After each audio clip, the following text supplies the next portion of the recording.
Hello namaskar and welcome everybody. Welcome to Avlokan IAS. My name Sudarshan Mishra. और अभी हम कर रहे हैं यूपीपीसीएस की पॉलिटी की प्रीवियस ईयर क्वेश्चंस की सीरीज। और हमने अभी अपनी सीरीज में लास्ट तो 2018 से लेकर के 2022 तक कवर कर लिया है। इस लेक्चर में हम 2023 कवर करेंगे। ठीक है, तो स्टार्ट करते हैं विदाउट वेस्टिंग एनी टाइम। अच्छा, स्टार्ट करने से पहले मैं आपसे एक चीज और रिपीट करना चाह रहा हूँ जो हर लेक्चर में स्टार्ट में रिपीट करता हूँ। आप एक कॉपी पेन लेकर के बैठिए। ठीक है, बस इस लेक्चर को ऐसे नहीं देखना है, आपको कॉपी पेन लेकर के बैठना है। और फिर जितने क्वेश्चंस मैं बोल रहा हूँ, क्वेश्चन खत्म होते ही आप पॉज करोगे।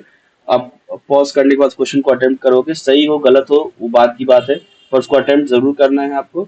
और अटेम्प्ट करके फिर आपको जितने भी आपके क्वेश्चन सही हुए हैं, ठीक है, या फिर गलत हुए हैं, उनको एक साइड मार्क करके जितने भी गलत क्वेश्चंस हुए हैं उसको आप कमेंट में, यूट्यूब के कमेंट में डाल देना। ठीक है, कि इतने आपके गलत हुए हैं। सेल्फ रिपोर्टिंग करोगे आप तो आपकी इंप्रूवमेंट होगी इससे।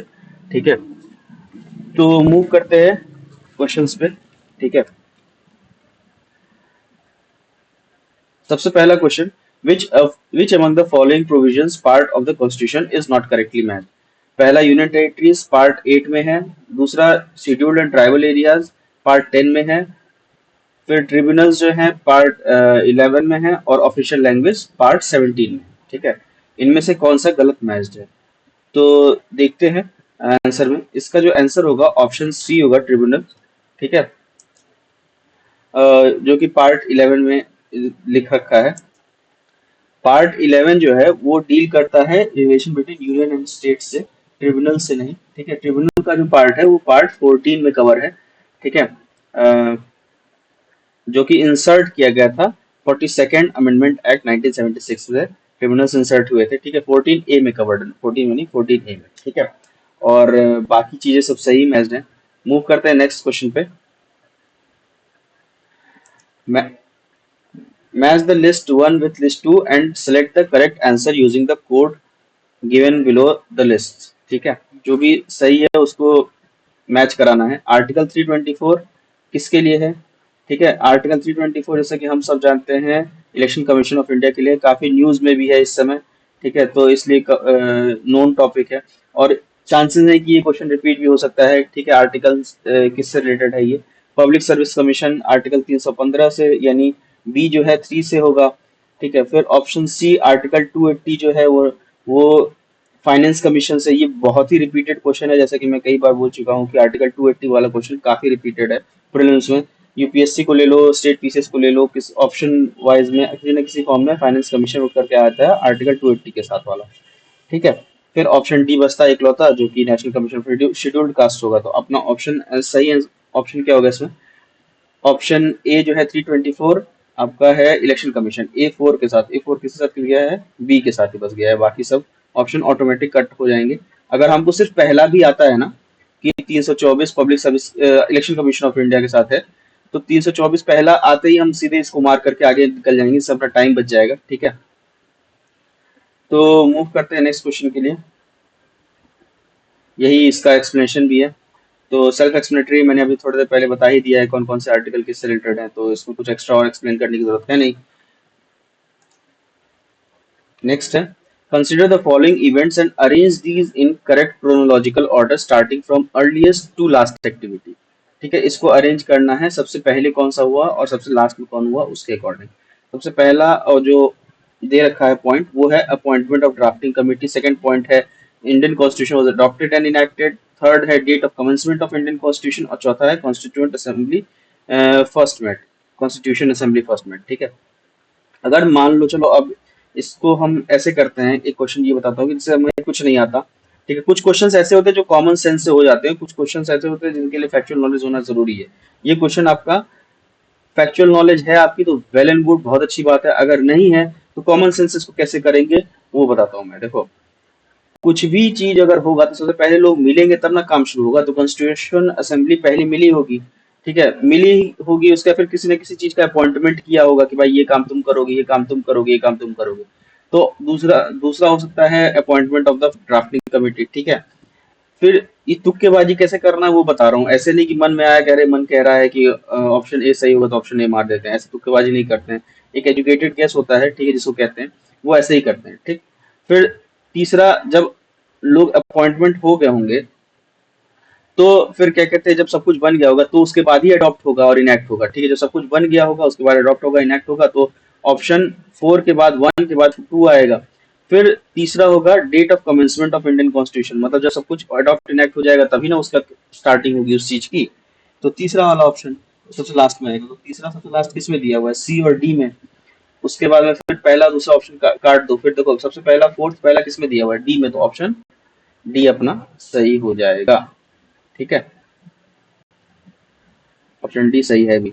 एक्सप्लेनेशन इसका क्रोनोलॉजिकल ऑर्डर में देख लेते हैं। कॉन्स्टिट्यूंट असेंबली जो पहली बार मिली थी वो 9 दिसंबर 1946 को। ठीक है, फिर ड्राफ्टिंग कमेटी अपॉइंट हुई थी 29 अगस्त 1947 को। बी आर अम्बेडकर उसके चेयरमैन थे। ठीक है, फिर जो तीसरा है, कॉन्स्टिट्यूशन जो अडॉप्ट हुआ और इनैक्ट हुआ 26 नवंबर 1949। जैसा कि हमने अगर प्रीएम्बल रटा होगा तो हमें पता होगा कि 26 नवंबर को अडॉप्ट और इनैक्ट हुआ था और हमने खुद को अपने आप को ये कॉन्स्टिट्यूशन दिया था। फिर कमेंस कब हुआ था, 26 जनवरी 1950 को। ठीक है, तो ऑप्शन ये काफी न्यूज भी काफी ज्यादा कॉमन है। 26 जनवरी 1950 बचपन से सीखते चले आ रहे हैं कि 26 जनवरी 1950 को अपना कॉन्स्टिट्यूशन कमेंस हुआ था, इसीलिए रिपब्लिक डे मनाते होते हैं। अच्छा, 26 जनवरी का डेट ही क्यों सेलेक्ट किए हैं, इसके पीछे भी एक कहानी है। आई होप आप सबको पता होगा, वो बताने की जरूरत नहीं है, नहीं तो लेक्चर लंबा हो जाएगा। नेक्स्ट क्वेश्चन पे मूव करते हैं। Given below are two statements. One is labeled as assertion and other is labeled as reason. ठीक है, एक पूरी assertion नाम किया है, एक का reason नाम किया है। इसमें से कौन सा ऑप्शन सही होगा वो हमें देखना है। और assertion में कहता है कि president can recommend parliament to change the boundary of any state after seeking its views of the concerned legislature of that state on the subject within the specified period. और रीजन में कहता है कि it is not mandatory for the president to accept the proposal of concern state legislature. ठीक है, तो इसका option क्या, कोड्स आपके देख लो। ठीक है, इसका आंसर होगा कि दोनों असर्शन रीजन सही है और रीजन जो है करेक्ट एक्सप्लेनेशन है असर्शन का। ठीक है, आर्टिकल 3 ऑफ द कॉन्स्टिट्यूशन जो कहता है कि प्रेसिडेंट जो है तो वो रिकमेंड कर सकते हैं बिल को, कोई भी बिल को पार्लियामेंट को, कि किसी भी स्टेट की बाउंड्री एरिया नेम उसको अल्टर कर सके पार्लियामेंट से। ठीक है, और लेकिन उससे पहले प्रेसिडेंट जो है वो बिल को कंसर्न स्टेट लेजिस्लेचर को भेजते हैं उसके ओपिनियन के लिए। ठीक है, लेकिन जो स्टेट लेजिस्लेचर ओपिनियन देता है वो बाइंडिंग नहीं है। अगर स्टेट लेजिस्लेचर ने बोला कि हाँ ठीक है आप इसको चेंज कर लो, ठीक है, तो चेंज हो जाता है। अगर स्टेट लेजिस्लेचर ने बोला कि नहीं हम नहीं चेंज मत करो, लेकिन प्रेसिडेंट अपने ओपिनियन में फर्म है कि नहीं इसको चेंज करना जरूरी है देश के लिए, ठीक है, या उस एरिया के लिए, उस एरिया के एडमिनिस्ट्रेटिव रिक्वायरमेंट है ये चीज कि इस जगह का डिवीजन होना जरूरी है, इस एरिया का अल्टर होना जरूरी है, ठीक है, इस स्टेट का नेम चेंज होना जरूरी है। तो उस केस में स्टेट लेजिस्लेचर की ओपिनियन बाइंडिंग नहीं है प्रेसिडेंट के ऊपर। प्रेसिडेंट अपने ये चीज कर सकते हैं। ठीक है, स्टेट ने ओपिनियन दिया तो वेल एंड गुड, नहीं दिया तो फिर if he is firm and thinks कि नहीं ये सही सही है देश के हित में है तो ही कैन चेंज। ठीक है, मतलब ही नहीं, parliament can change, he can ask parliament to do that. फिर नेक्स्ट क्वेश्चन पे आते हैं।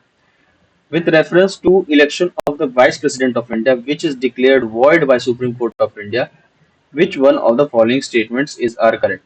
पहला है the acts done by him as vice president before such declaration are considered valid. दूसरा है the acts done by him as vice president on the day of such declaration are not considered valid. तो इसमें से सही कौन सा है? तो देखो ये क्वेश्चन ज्यादातर जो बच्चे होते, कुछ बच्चों के दिमाग में भी आता रहता है कि भैया जिस दिन डिक्लेयर किया उस दिन का क्या होगा। पहले तो चलो मानते हैं कि नहीं दे आर वैलिड, उस दिन का क्या होगा। तो उस दिन का भी वैलिड माना जाता है जब तक वो डिक्लेरेशन आ नहीं जाए ना, उससे पहले का हर चीज वैलिड है। ठीक है, तो इसका आंसर होगा सिर्फ ऑप्शन ए, क्योंकि सिर्फ पहला स्टेटमेंट सही है। इसमें दिया हुआ है आर नॉट वैलिड। देखो ये चीज दिया हुआ है, ध्यान रखना। जिस दिन डिक्लेयर किया जा रहा है उस दिन भी अगर मान लो जैसे डिक्लेरेशन आ रही है सुप्रीम कोर्ट की दिन में 2 बजे, तो अगर प्रेसिडेंट ने दिन के 1:59, वाइस प्रेसिडेंट दिन के 1:59 पे कोई डिसीजन दिया है तो वो भी वैलिड रहेगा। ठीक है, उसको नॉट वैलिड नहीं कह सकते, क्योंकि 2 बजे के बाद ही जो भी मान लो 2:01 पे दिया है और 2 बजे डिसीजन आ गया है तो वो नॉट वैलिड रहेगा फिर उस केस में। ठीक है,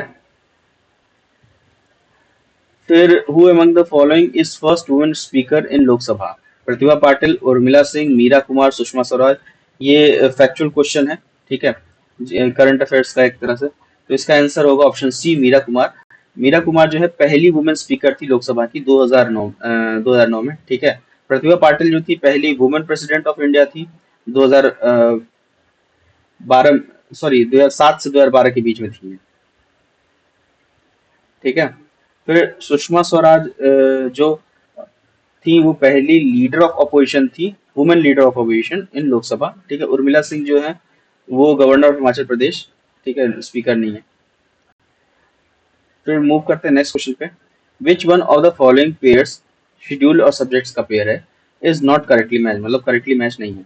तीसरा थर्ड शेड्यूल, ये अच्छा ये मैंने आपको बोला था शेड्यूल्स रट्टा मारने के लिए कि 12 शेड्यूल ही है, रट्टा मार लोगे और उसका एक्रोनिम भी है टीयर्स ऑफ ओल्ड पीएम, वो एक्रोनिम करके ही याद कर लोगे ना, शॉर्ट फॉर्म वाला ही, तो भी आपके क्वेश्चन सही हो जाएंगे। अगर वो याद रहेगा तो आपको ये क्वेश्चन आपका बोनस हो जाता है फिर आपके लिए, ठीक है। Third schedule forms of oath और एफर्मेशन, 8 शेड्यूल लैंग्वेजेस के लिए, 9 schedule allocation of seats in council of states, और 10 शेड्यूल है आपका provision as to disqualification on ground of defection. तो इसमें से अगर आपने रट्टा मारा होगा तो आपको पता होगा ये 9 शेड्यूल वाला पोर्शन गलत है। 9 शेड्यूल जो है वो ऐसे लॉज को कंटेन करता है जिसमें लैंड रिफॉर्म्स और एग्रेरियन रिफॉर्म्स है, ठीक है। ये फर्स्ट अमेंडमेंट एक्ट 1951 के द्वारा ऐड किया गया था 9 शेड्यूल। अगर आप लोगों ने यूपीएससी का प्रीवियस ईयर क्वेश्चन भी देखा होगा तो 2018-19 लगातार दोनों साल ये क्वेश्चन पूछा गया था, यूपीपीसीएस में 2023 में पूछा गया है, ठीक है। तो ये ध्यान रखना है आपको। फिर नेक्स्ट क्वेश्चन पे मूव करते हैं। Constitution of India initially permitted the use of English language for all official purpose for a period of 5 साल, 10 साल, 15 साल, 20 साल। तो इसका सही आंसर होगा 15 साल के लिए, ठीक है। क्योंकि आर्टिकल 343 जो है हिंदी देवनागरी स्क्रिप्ट में इसको ऑफिशियल लैंग्वेज बनाता है, लेकिन उसी आर्टिकल में भी कहा गया है कि ऑफिशियल पर्पसेस के लिए यूनियन का जो ऑफिशियल लैंग्वेज होगा वो 15 साल तक के लिए चलेगा, 1965 तक, यानी मतलब जब से कॉन्स्टिट्यूशन कमेंस हुआ उससे 15 साल तक, ठीक है। लेकिन बाद में सदर्न पार्ट ऑफ इंडिया के जो का जो रीजन है, जहाँ वहाँ पे काफी ज्यादा प्रोटेस्ट हुआ, ठीक है, आज भी होता रहता है हिंदी को लेकर के।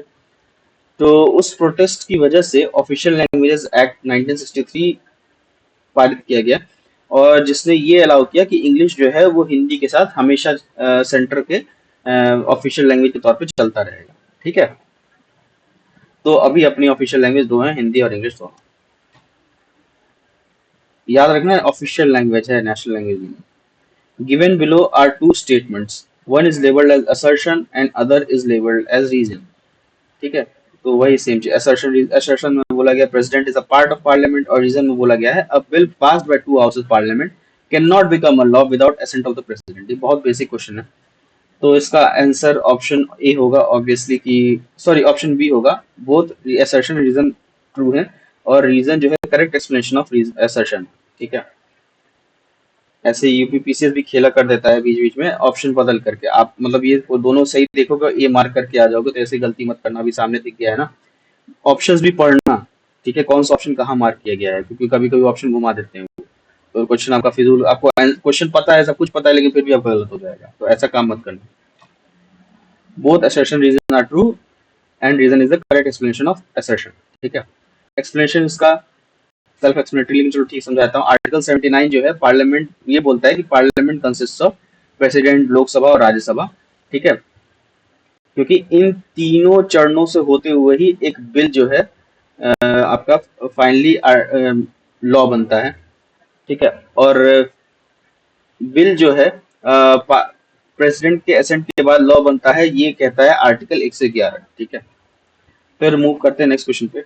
With reference to union finance commission which of the following statements is are correct, कौन सा स्टेटमेंट सही है। Finance commission has a chairman and 6 members, it submits its report to Niti Aayog. Finance commission has a chairman and 6 members, chairman और 6 member और, यानी total 7 members. नहीं, finance commission में तो 5 ही होते हैं, चेयरमैन को इंक्लूड करके। और it submits its report to Niti Aayog, NITI Aayog को क्यों सबमिट करने लगेगा रिपोर्ट भाई। तो फाइनेंस का इसका एक्सप्लेनेशन देखो, आर्टिकल 280 में कहता है कि चेयरमैन और 4 और मेंबर्स होंगे, तो टोटल 5 मेंबर्स ही होंगे, ठीक है। तो 7 नहीं इसने, और it submits its report to president of India, not Niti Aayog, ठीक है। और फिर प्रेसिडेंट जो क्या करते हैं कि उस रिपोर्ट को पार्लियामेंट के सामने उसको ले डाउन करते हैं, ठीक है, उसके बाद पार्लियामेंट अकॉर्डिंगली काम करती है, जो भी इसको करना हो उसको। फिर क्वेश्चन 11 पे मूव करते हैं। Consider the following statements concerning the power of supreme court to issue certain writs to stop violation of fundamental rights. Supreme Court has power to issue writs like habeas corpus, mandamus, prohibition, quo warranto, certiorari, which is appropriate for enforcement of fundamental rights. दूसरा है Parliament may by law empower any other court to exercise within its jurisdiction the powers given to Supreme Court. ठीक है, तो इसका option क्या होगा, सही answer क्या होगा, इसका सही आंसर होगा बोथ ए एंड बी। ठीक है, आर्टिकल 32 जो है वो एम्पावर करता है सुप्रीम कोर्ट को कि वो अलग अलग तरह के रिट्स इशू कर सके। ठीक है, कितने तरह के रिट्स होते हैं ये कमेंट में लिख करके बताओ मुझे। ठीक, और वो रिट्स क्या क्या होते हैं वो अच्छे से पढ़ लेना, और रिट्स के रिगार्डिंग सुप्रीम कोर्ट की क्या पावर होती है, हाई कोर्ट की क्या पावर होती है, ये भी ध्यान से पढ़ लेना। ठीक है, क्योंकि ये रिपीटिंग टॉपिक है, क्वेश्चन आ सकता है। तो हाँ, मैं कहा था कि हाँ, रिट्स इशू कर सकते हैं, ठीक है, सुप्रीम कोर्ट फंडामेंटल राइट्स को एनफोर्स करने के लिए। और आर्टिकल 32 का सब क्लॉज 3 भी कहता है कि पार्लियामेंट जो है किसी भी दूसरी कोर्ट को सुप्रीम कोर्ट के अलावा, ठीक है, वो ऐसा एम्पावर कर सकती है उस कोर्ट को कि वो कोर्ट भी रिट्स इशू कर सके अपने जुरिस्डिक्शन में। ठीक है, मतलब पार्लियामेंट की जुरिस्डिक्शन में, या फिर जो भी जुरिस्डिक्शन पार्लियामेंट डिसाइड करेगी उस कोर्ट के लिए। तो दोनों स्टेटमेंट सही है। फिर नेक्स्ट क्वेश्चन पे मूव करते हैं। With reference to attorney general of India, which of the following statement is are correct? ठीक है, a person is appointed as attorney general who is qualified to be appointed as judge of supreme court. ठीक है, attorney general can be removed through same process as judges of supreme court. तो person जो है who is appointed as attorney general is qualified as is of same qualification जो supreme court का जज का है। ठीक है, तो ये बात तो सही है कि उसी को अटॉर्नी जनरल बनाया जाता है। तो अब पहला स्टेटमेंट तो अपना सही हो जाता है। फिर दूसरा है, कहता है कि अटॉर्नी जनरल को उसी प्रोसेस से हटाया जा सकता है जिस प्रोसेस से सुप्रीम कोर्ट के जजेस को हटाया जाता है। सुप्रीम कोर्ट के जजेस को कैसे हटाया जाता है, इम्पीचमेंट प्रोसेस से। तो अटॉर्नी जनरल को इम्पीचमेंट प्रोसेस से नहीं हटाया जाता, वो उसको प्रेसिडेंट ऐसे भी हटा सकते हैं। ठीक है, क्योंकि वो अपॉइंटमेंट जो होती है वो प्रेसिडेंट के प्लेजर पे होती है। ठीक है, कि प्रेसिडेंट जब चाहे उसको रख सकते हैं, जब चाहे उसको हटा सकते हैं। रखने का कंडीशन है कि वो एलिजिबल होना चाहिए, कि सुप्रीम कोर्ट का जज बनने का एलिजिबिलिटी उसके पास होना चाहिए। ठीक है, और जज सुप्रीम कोर्ट की बनने की एलिजिबिलिटी क्या है, या तो 5 साल का हाई कोर्ट जज रहा, 5 साल कम से कम एज हाई कोर्ट जज उसने काम किया है, या फिर 10 साल कम से कम हाई कोर्ट एडवोकेट रहा है, या फिर कोई एमिनेंट ज्यूरिस्ट रहा है। ठीक है, ये कंडीशन सुप्रीम कोर्ट के जज बनने का। तो सिर्फ एक ही स्टेटमेंट सही है इसमें। फिर नेक्स्ट क्वेश्चन में मूव करते हैं। With reference to composition of legislative council in a state of India, which of the following statements are correct? In legislative council, there may not be more than one-third members of total membership of the legislative assembly of that state. और दूसरा statement कहता है कि legislative council of a state must have at least 40 members in it. तो इसका answer देखते हैं। इसका आंसर जो होगा दोनों होगा बोथ 1 और 2, क्योंकि आर्टिकल 171 कहता है कि जो स्ट्रेंथ ऑफ लेजिस्लेटिव काउंसिल है वो 1/3 of total strength of assembly से ज्यादा नहीं होनी चाहिए, लेकिन 40 मेंबर से कम भी नहीं होनी चाहिए। ठीक है, इसके लिए एक एक्सेप्शन भी है। जब 2019 के एब्रोगेशन से पहले जम्मू कश्मीर था, ठीक है, जिसमें 36 मेंबर्स होते थे काउंसिल में, तो इसलिए दोनों स्टेटमेंट सही है। नेक्स्ट क्वेश्चन पे मूव करते हैं। With reference to representation of Uttar Pradesh in parliament, which of the following statements is are correct? देखो, ये प्रीवियस ईयर क्वेश्चंस में भी आ चुका है। 2018 से 2022 तक के जो क्वेश्चन करे हैं, तो राज्यसभा में उत्तर प्रदेश की कितनी सीट है ये मैंने किसी एक क्वेश्चन में आपको एक्सप्लेन किया है। तो वही पहला स्टेटमेंट है कि Uttar Pradesh has 31 seats allotted for Rajya Sabha. ठीक है, और दूसरा है 80 members of Lok Sabha are elected from Uttar Pradesh. तो इसका ऑप्शन, इसका कोड है सिर्फ एक स्टेटमेंट सही है, दोनों स्टेटमेंट सही है, दूसरा या फिर सिर्फ दूसरा स्टेटमेंट, या फिर दोनों स्टेटमेंट सही नहीं। तो इसका ऑप्शन होगा सी, दोनों स्टेटमेंट सही। लोकसभा में उत्तर प्रदेश के पास 80 एमपीज हैं, ठीक है, जो कि हाईएस्ट है अमंग ऑल स्टेट्स। फिर राज्यसभा जो है उत्तर प्रदेश को उसने 31 सीट्स उसमें मिली हुई है, वो भी हाईएस्ट रिप्रेजेंटेशन है। तो दोनों स्टेटमेंट सही है। फिर with reference to posts in secretariat of the parliament which of the following statement is are correct. पहला है कॉमन पोस्ट में be created for secretariat of each house of the parliament. फिर दूसरा है parliament has right to regulate the service conditions of secretariat staff of either house of it. ठीक है, तो इसका आंसर होगा आपका दोनों। देखो, आर्टिकल 98 कहता है कि जितने दोनों हाउस जो है पार्लियामेंट के, उनका सेपरेट सेक्रेटेरियल स्टाफ हो सकता है, लेकिन अगर पार्लियामेंट को लगता है कि नहीं कोई कॉमन पोस्ट रहनी चाहिए तो वो क्रिएट कर सकते हैं ये पोस्ट को। ठीक है, और पार्लियामेंट के पास खुद ही ये पावर है कि उसकी रिक्रूटमेंट कैसी होगी, उसकी सर्विस कंडीशन कैसे होगी उस सेक्रेटेरियल स्टाफ की। ठीक है, ये डिसाइड वो पार्लियामेंट खुद ही कर सकती है, तो इसलिए दोनों स्टेटमेंट सही है। फिर नेक्स्ट क्वेश्चन को मूव करते हैं। Which of the following statements is not true regarding Gram Sabha. पहला है it has powers and functions at village level like state legislature has at state level. दूसरा कहता है कि it's powers are determined by central government. तीसरा कहता है it is a village assembly consisting of all registered voters in area of panchayat. और चौथा option है ए और सी दोनों, ये दोनों ही गलत है। तो इसका आंसर होगा कि it's powers are determined by central government. ये स्टेटमेंट गलत स्टेटमेंट है। ठीक है, ग्राम सभा की जो है वो जितने भी रजिस्टर्ड वोटर्स हैं उस गांव में, उस विलेज में, ठीक है, वो सब कॉन्स्टिट्यूट करते हैं ग्राम सभा। ठीक है, और ये एक तरह से विलेज लेवल असेंबली है, लेकिन इसके पास कोई लेजिस्लेटिव पावर नहीं है जैसे स्टेट लेजिस्लेचर के पास होती है। तो एक तरह से स्टेटमेंट वन जो था वो मिसलीडिंग ही था। और उसका जो पावर्स होता है वो करता है स्टेट लेजिस्लेचर, सेंट्रल गवर्नमेंट नहीं डिटरमाइन करता ये चीजें। ठीक है, तो इसलिए स्टेटमेंट बी गलत है। फिर नेक्स्ट क्वेश्चन पे आते हैं। All elections to panchayat are conducted by state legislature, state election commission, election commission of India और पंचायती राज कमीशन। तो देखो इसका आंसर होगा स्टेट इलेक्शन कमीशन। आर्टिकल 243 के जो है उसने स्टेट इलेक्शन कमीशन के अंदर ये पावर दी है कि जितने भी इलेक्शंस होंगे पंचायती राज इंस्टीट्यूशंस के और अर्बन लोकल बॉडीज के, वो सारे इलेक्शन स्टेट इलेक्शन कमीशन कराएगा। जैसे म्यूनसिपैलिटी के इलेक्शंस होते हैं, ठीक है, जैसे इसमें मेयर्स वगैरह, बड़े शहर हो तो मेयर, छोटे छोटे शहर हो तो चेयरपर्सन वगैरह, ये सब जो इलेक्ट होते हैं। ठीक है, पंचायत समिति वगैरह इन सब के जितने भी इलेक्शंस होते हैं, ग्राम पंचायत के जितने भी इलेक्शन होते हैं, सब स्टेट इलेक्शन कमीशन कंडक्ट कराता है। ठीक है, इलेक्शन कमीशन ऑफ इंडिया जो है पार्लियामेंट, स्टेट लेजिस्लेचर के इलेक्शंस कंडक्ट कराता है, प्रेसिडेंट वाइस प्रेसिडेंट के इन सब के इलेक्शंस कंडक्ट कराता है, लोकल बॉडी के इलेक्शंस कंडक्ट नहीं कराता है। ठीक है, तो इसका जो सही आंसर होगा स्टेट इलेक्शन कमीशन। फिर नेक्स्ट क्वेश्चन पे मूव करते हैं।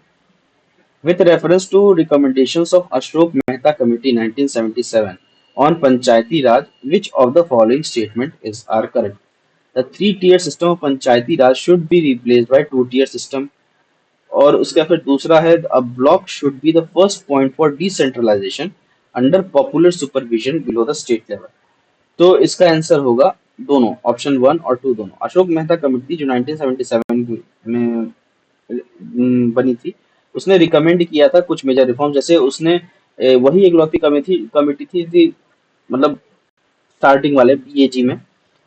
ठीक है, जैसे मैंने एक एक्रोनिम बताया था ना लास्ट लेक्चर 2022 वाले में, लेक्चर में आपको बताया था कि पार्लियामेंट सॉरी पंचायत की कमिटीज याद करने के लिए बीएजी याद रखना है आपको। B for Balwant Rai Mehta committee, A for Ashok Mehta committee, उसके बाद फिर जी फॉर जीवी के राव कमेटी। ठीक है, तो उसमें अशोक मेहता कमेटी जो थे उन्होंने 3 टियर की जगह 2 टियर सिस्टम को एडवोकेट किया था। ठीक है, कि 2 टियर रहने चाहिए, डिस्ट्रिक्ट में, मंडल में। ठीक है, और यानी ब्लॉक में।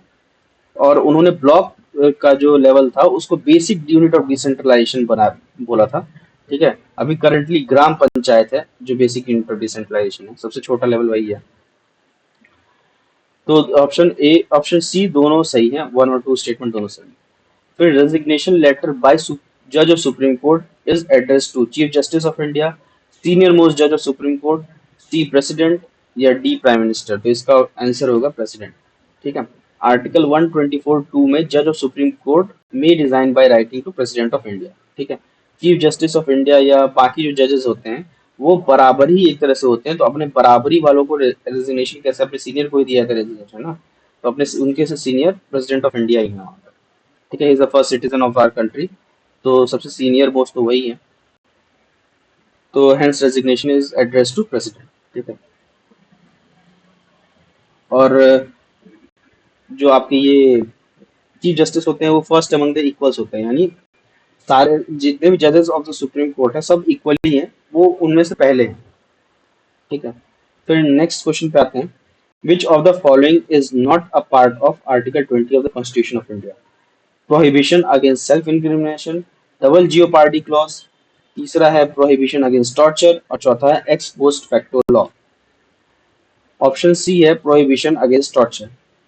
ठीक है, इसका सही आंसर। तो देखो आर्टिकल 20 जो है वो प्रोवाइड करता है प्रोटेक्शन, आर्टिकल 20 और 21 प्रोटेक्शन प्रोवाइड करता है तो पता ही होगा। तो उसमें आर्टिकल 20 क्या प्रोटेक्शन प्रोवाइड करता है? कुछ ऑफेंसेस के केस में एक्स पोस्ट फैक्टो लॉ, यानी आर्टिकल 20 सब क्लॉज 1 में कहा गया है कि कोई भी पर्सन किसी ऐसे एक्ट के लिए कन्विक्ट नहीं हो सकता जो कि उस समय ऑफेंस नहीं था जिस समय उसने वो काम किया था। ठीक है, बाद में उसे जबरदस्ती ऑफेंस बना करके पहले काम की वजह से उसको जेल में डाल के उसको कन्विक्ट नहीं कर सकते। ठीक है, जैसे आज चोरी क्राइम है, ठीक है, ठीक, और मान लो 2 दिन पहले चोरी क्राइम नहीं था, और आपने 2 दिन पहले या फिर किसी थर्ड पर्सन ने 2 दिन पहले चोरी की, तो उसके लिए उसको 2 दिन पहले की चोरी के लिए उसको आज नहीं सजा दी जा सकती, क्योंकि जब 2 दिन पहले उसने चोरी की थी तो उस समय वो चोरी क्राइम नहीं हुआ करता था। ठीक है, ऐसे समझो। फिर डबल जियो पार्टी मतलब कोई भी पर्सन जो है उसको प्रोसिक्यूट और पनिशमेंट एक ही ऑफेंस के लिए 2 बार नहीं कर सकते। ठीक है, जैसे किसी ने 1 मर्डर किए, किसी ने 7 मर्डर किए, किसी ने 10 मर्डर किए। ठीक है, तो 10 मर्डर की अलग अलग सजा नहीं होगी, 1 मर्डर किया मतलब सजा वही मिलेगी उसको। ठीक है, फिर सेल्फ इंक्रिमिनेशन मतलब अपने खिलाफ ही सबूत नहीं खड़ा कर सकते कि नहीं तुम कबूल करो कि तुमने ही ये क्राइम किया है, तुम खुद अपने वो हो विटनेस हो। ठीक है, तो ये काम नहीं कर सकते। तो ये प्रोटेक्शन जो है ये कॉन्स्टिट्यूशन ऑफ इंडिया ने इंडियन सिटीजन्स को दिए हुए हैं। ठीक है, और प्रोहिबिशन अगेंस्ट टॉर्चर है जो है ये पार्ट आर्टिकल 20 का पार्ट नहीं है। ठीक है, ये आर्टिकल 21 के अंदर में कवर्ड होता है कि टॉर्चर नहीं कर सकते। फिर मूव करते हैं नेक्स्ट क्वेश्चन पे। Which of the following provisions is a part of both directive principles and of the state policy and fundamental duties? तो ऑप्शन ए है guardians to provide opportunity for children to for education to children. Option B है protection of environment. Option C है participation of workers in management of industries. Option D है uniform civil code. तो इसका answer होगा protection of environment. ठीक है, या environment कह लो। डीपीएसपी जो है आर्टिकल 48A इसमें ये कहता है कि स्टेट को ये एंडेवर करना होगा कि एनवायरनमेंट को और फॉरेस्ट एंड वाइल्ड लाइफ को कैसे सेफगार्ड करना है, ये सारी मेहनत स्टेट की होगी। ठीक है, और फंडामेंटल ड्यूटी भी कहता है कि एवरी सिटीजन, जितने भी सिटीजन है भारत के, ठीक है, उनकी ये ड्यूटी होगी कि वो नेचुरल एनवायरनमेंट को, फॉरेस्ट, लेक्स वगैरह इन सबको प्रिजर्व करके रखें। ठीक है, उसको इम्प्रूव करने के लिए प्रयास करें, उन पर गंदगी न मचाएं, प्लास्टिक न फेंकें। ठीक है, ये सब काम कॉन्स्टिट्यूशन ऑफ इंडिया ने एक्सपेक्ट किया है, कॉन्स्टिट्यूशन ऑफ इंडिया ने कहा भी है कि इंडियन सिटीजन को कि हाँ ये सब आपको करना चाहिए। ठीक है, फिर मूव करते हैं नेक्स्ट क्वेश्चन पे। With reference to joint sitting of parliament which statement is are correct? Article 109 provides for joint sitting of both houses in certain cases. Speaker presides over the joint sitting of both houses of the parliament. Article 109 कैसे करेगा कि joint sitting की बात करेगा? Article 109 तो आपके money bill के आसपास की आर्टिकल है, तो इसलिए तो नहीं होगा ये जॉइंट सिटिंग जो है प्रोवाइड की जाती है आर्टिकल 108 में, 109 में नहीं। ठीक है, और जॉइंट सिटिंग जो होता है वो speaker of Lok Sabha he preside करते हैं। ठीक है, डेप्यूटी स्पीकर अगर वो एब्सेंट रहे तो डेप्यूटी स्पीकर ऑफ लोकसभा, अगर दोनों एब्सेंट हैं तब deputy chairman of Rajya Sabha preside करते हैं, चेयरमैन नहीं प्रिसाइड करते राज्यसभा। ठीक है, तो अपना स्टेटमेंट 2 ओनली ही करेक्ट है। तो यहाँ पे हमारा लेक्चर खत्म होता है। ठीक है, मिलते हैं नेक्स्ट लेक्चर में, 2024 के लेक्चर में।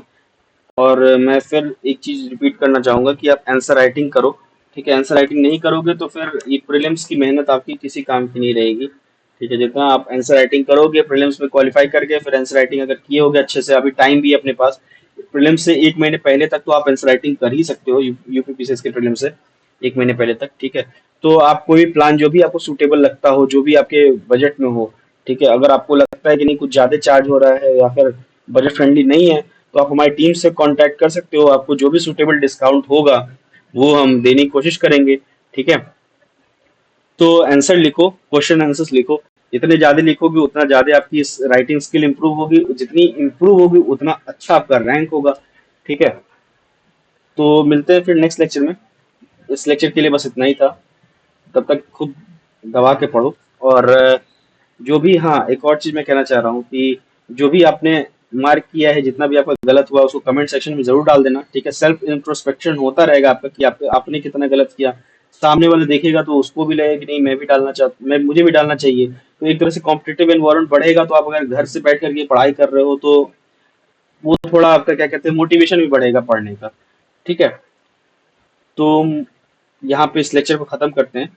धन्यवाद। जय हिंद।